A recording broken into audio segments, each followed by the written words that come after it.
کسی بھی شاعر کا شعر اسے اپنی اولاد کی طرح عزیز ہوتا ہے۔ کسی کو شعر دینا تو دور کی بات ہے،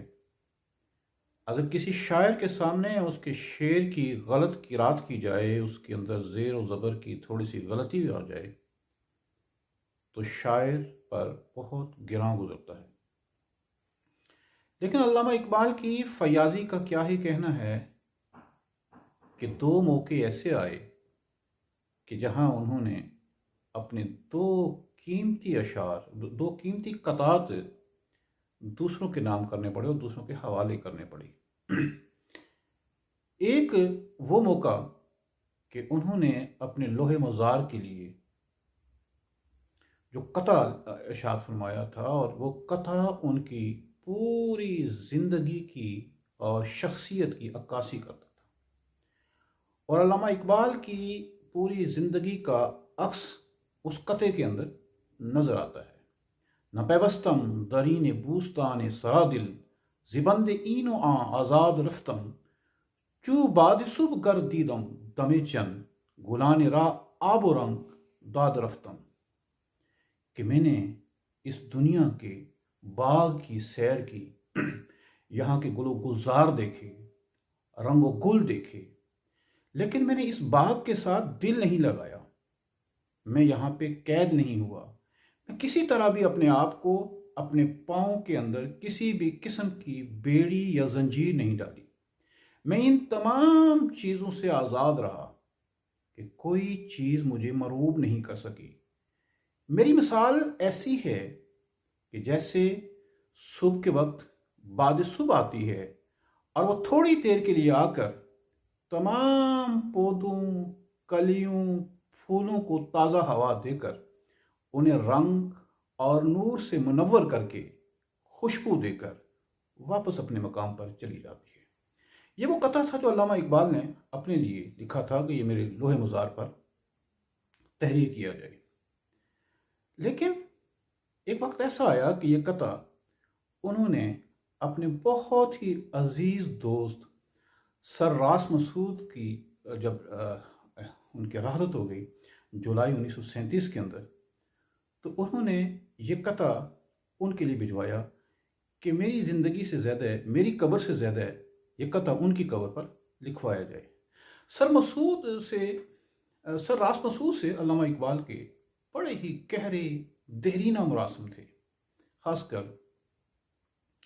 1929 کے اندر، جنوری 1929 کے اندر علامہ اقبال جامعہ عثمانیہ کے اندر لیکچر دینے کے لیے حیدرآباد دکن تشریف لے گئے، تو اس وقت وہاں ان کی ملاقات ہوئی۔ اسی سال سر راس مسعود جو ہے وہاں پہ جامعہ عثمانیہ کے وائس چانسلر بھی مقرر ہوئے۔ پھر 1933 کے اندر جب نادر شاہ نے علامہ اقبال اور مولانا سلیمان ندوی کو وہاں کی تعلیمی امور کے بارے میں بلوایا تو سر راس مسعود بھی ان کے ساتھ تھے۔ سر راس مسعود کی خاص بات یہ ہے کہ وہ علامہ اقبال کے ان کو کلام اتنا ازبر تھا کہ ایک بار انہیں چہل سوجی اور کہا کہ آج رات ہم بیت بازی کا مقابلہ کرتے ہیں، لیکن بیت بازی کی شرط یہ ہوگی کہ اس کے اندر تمام تر کلام جو ہے وہ علامہ اقبال کا ہی ہوگا۔ حضرت علامہ اقبال نے اپنے دوست کو انکار نہیں کر سکے۔ آخر مقابلہ شروع ہوا اور تقریباً رات کے 8 بجے آغاز ہوا۔ دونوں کے درمیان خوب جو ہے وہ اشعار ایک دوسرے کو سنائے، لیکن تمام اشعار علامہ اقبال کے تھے۔ اور ایک مقام ایسا آیا کہ سر راس مسعود نے ایک شعر لام پہ ختم کیا اور پھر علامہ اقبال نے اپنا ہی شعر سنایا، لیکن تقریباً 10 بجے کے قریب معاملہ ایسا آیا کہ علامہ اقبال نے ہاتھ کھڑے کر دیے کہ جو راس مسعود ہیں ان کو میری نسبت میرے اشعار زیادہ ازبر ہیں، اور وہ ہار ماننے کے لیے تیار نہیں تھے، لہٰذا انہوں نے اپنا فیصلہ ان کے حوالے کر دیا۔ جب ان کی ڈیتھ ہوئی جولائی 1937 کو تو علامہ اقبال کو شدید صدمہ ہوا اور انہوں نے اپنا یہ آفاقی قطعہ ان کی قبر کے لیے بھجوایا اور ان کی قبر پہ کنندہ ہے۔ اسی طرح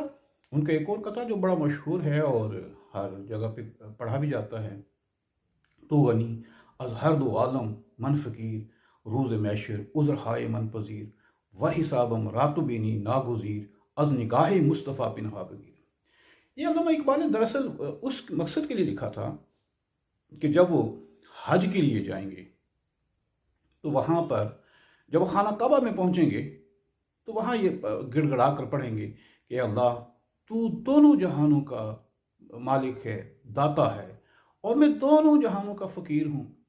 میں آپ سے ایک عرض کرنا چاہ رہا ہوں کہ اگر روز محشر کے روز میرا حساب لینا بہت ہی ناگزیر ہو، پہلے تو مجھے اپنی عنایت سے مجھے بخش دے، اپنی مہربانی سے، غفور اور رحیم ہونے کے ناطے مجھے تو معاف کر دے، بغیر حساب لیے معاف کر دے، لیکن پھر بھی اگر میرا حساب لینا انتہائی ناگزیر یا ضروری ہوا، ایک کام کرنا کہ میرا اعمال نامہ آقا دو جہاں صلی اللہ علیہ وسلم کے سامنے نہ دینا۔ مجھے حیا آتی ہے کہ میں گناہوں کا اعمال نامہ آپ صلی اللہ علیہ وسلم کے سامنے وصول کروں۔ تو یہ قطع جب رمضان عطائی نے سنا تھا تو وہ ڈیرہ غازی خان کے اندر بالکل پھڑک گئے تھے، اور انہوں نے جب وہ حج پہ گئے تو وہ حج پہ تمام دعاؤں کو ایک طرف رکھ کر یہی قطع پڑھتے رہے، گنگناتے رہے، اور وہ آنسو بہاتے رہے۔ جب واپس آئے تو انہوں نے علامہ اقبال کو باقاعدہ خط لکھا کہ آپ سر ہیں، میں بے سر ہوں، آپ اقبال ہیں، میں ادبار ہوں، میں آپ سے گزارش کرنا چاہتا ہوں کہ یہ قطع میرے حوالے کر دیں، آپ میرے نام کر دیں، اور میرا سارا دن۔ اور جو رمضان عطائی تھے وہ فارسی کے ایک اچھے شاعر تھے، اور علامہ اقبال کی بہت سے فارسی کلام کو انہوں نے تضمین کیا تھا۔ جب علامہ کو یہ خط ملا تو انہوں نے باقاعدہ طور پر وہ خط لکھا، وہ تقریباً اگر آپ دیکھیں تو انوار اقبال بشیر احمد ڈار کی کتاب انوار اقبال کے صفحہ نمبر 222 پہ وہ پورا خط، اس کے حواشی کے اندر پورا واقعہ بھی تفصیل سے وہ درج ہے کہ میں علیل ہوں، صاحب فراش ہوں، لہٰذا آپ کے نام میں یہ قطع کسی کی امانت نہیں ہوتا، یہ شعر کسی کی امانت نہیں ہوتا، آپ اس شعر کو اپنے نام سے وہ شائع کیجیے اور یہ اپنے نام پہ رکھ لیجیے۔ وہ اس بات پہ بڑا خوش ہوئے، اور اس خوشی میں انہوں نے کہا تھا کہ جب میں مر جاؤں تو آپ نے میری اولاد میں سے اگر کوئی یہ سن رہا ہو یا اس وقت ہو تو پہلے میرا منہ کالا کر دینا، اور اس کے بعد یہ قطع میری پیشانی پر لکھنا۔ تو خیر وہ ربائی جو ہے وہ علامہ اقبال ان کے حوالے کر دی، اور اس پہ پھر رمضان عطائی نے بعد میں علامہ سے ان کی ملاقات بھی ہوئی، اور جب اس وقت کہا کہ سنا ہے کہ آپ جو ہے حج کے لیے تشریف لے جا رہے ہیں، تو علامہ اقبال پھول پھول کر رونے لگے کہ اب تو مجھے موتیا اتر آیا ہے۔ پھر کہا کہ وہ جو ربائی آپ نے میرے حوالے کی ہوئی ہے وہ ربائی آپ نے وہاں پہ ضرور پڑھنی ہے۔ تو علامہ نے کہا کہ پتہ نہیں میرا جانا ممکن ہوگا یا نہیں ممکن ہوگا، لیکن آپ وہ ربائی ہر وقت پڑھتے رہنا، اور وہ ربائی ہو سکتا ہے میری نجات کا ذریعہ بھی ہو۔ بعد میں علامہ اقبال کی رحلت ہو گئی، اور رمضان عطائی جو ہے ایک مجذوب حالت کی میں وہاں آ کر مزار کے سامنے بیٹھتا رہتا تھا، اور وہ بیٹھے رہتے۔ اس دفعہ پچھلے سال جب میں گیا وہاں پہ علامہ کے مزار پہ فاتحہ کے لیے گیا، تو جب میں مزار کی جو سیڑھیاں چل رہا تھا تو مجھے وہی قطع بھی یاد آ گیا، رمضان عطائی بھی یاد آ گئی، تو میں انہی کی جو احترام میں وہاں پہ سیڑھیوں پہ بیٹھ گیا، اور کافی دیر میرا گلا بھی بھرا آیا۔ یہ وہ قطع تھا۔ اس کے علاوہ جو ہے علامہ اقبال نے ایک اور ربائی جو ہے ارمان حجاز کے لیے لکھی تھی کہ جب میں روضہ رسول کے سامنے جاؤں گا تو وہاں پہ یہ پڑھوں گا، درآں دریا کہ او ساحلی نیست، دلیل عاشقاں از غیر دلے نیست، تو فرمودی راہبت خواہ گریفتن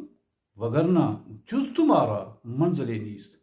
کہ یہ جو دل کا دریا ہے، جو عشق کا دریا ہے، اس کا کوئی کنارہ نہیں ہے، اس کا نہ کوئی سرا ہے، نہ کوئی کنارہ ہے، نہ کوئی ساحل ہے، لیکن عاشق جو ہے اس راستے میں یہاں سے جو دلیل لیتا ہے، جو راستہ منتخب کرتا ہے، وہ عقل سے منتخب نہیں کرتا، وہ دل سے منتخب کرتا ہے۔ یا رسول اللہ صلی اللہ علیہ وسلم، یہ آپ نے فرمایا ہے، یہ آپ نے ہمیں راستہ دکھایا ہے کہ ہم مکے کی طرف جاتے ہیں، وہاں جاتے ہیں، وگرنہ جز تمہارا راہ منزل نیست، ورنہ آپ صلی اللہ علیہ وسلم کے قدموں کے علاوہ تو ہماری کہیں منزل نہیں ہے۔ آپ ہی ہمارا سب کچھ ہیں، اور آپ ہی ہماری منزل ہیں، آپ ہی ہمارا جادہ ہیں، آپ ہی ہمارا سب کچھ ہیں۔ تو یہ وہ رباعیاں تھیں جو علامہ اقبال نے، دو رباعیاں خاص کر، ایک سراج مسعود کے نام کی اور ایک رمضان عطائی کے نام کی، لیکن علامہ اقبال کو آخری عمر میں جو ہے وہ حج کا سفر نصیب نہ ہو سکا، شاید اسی لیے کہ وہ پیوستن کی بجائے گیستن پسند کرنا چاہتے تھے، کیونکہ ان کا یہ تھا کہ عالم سوز و ساز میں وصل سے بڑھ کر ہے فراق، وصل میں مرگ آرزو، ہجر میں لذت طلب، اور عین وصال میں مجھے حوصلہ نظر نہ تھا، گرچہ بہانہ جو رہی میری نگاہ